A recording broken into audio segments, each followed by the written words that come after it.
नमस्कार मु Ipsita jet news को आपन को स्वागत। मालकानगिरी जिला को उड़िला विमान जिला इतिहास रे जोड़ी हैला नुआ अध्याय। आज मालकानगिरी जिल्लार लोकंक स्वप्न साकार होईछि। परीक्षण विमान आज प्रथम थर पाए मालकानगिरी नूतन विमान बंदर अवतरण करिछि।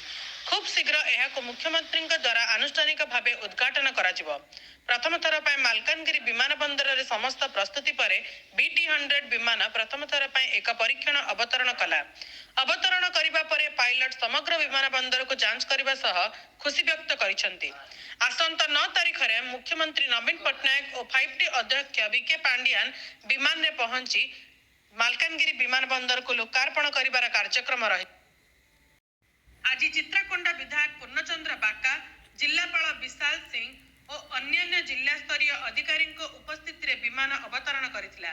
106 हेक्टर परिमित जमी रे निर्मित एही 4 किलोमीटर व्यापी एही विमान बंदर रे प्रथम पर्याय रे 1620 मीटर रनवे प्रस्तुति होइतिबा बेले आगको एहाको 1700 मीटर पर्यंत संप्रसारण कराजिबो। आज कड़ा पुलिस सुरक्षा मध्य प्रथम थर करी विमान अवतरण करिथिबारु जिल्लावासी मनरे खुशीर लहरी खेली जाइछि।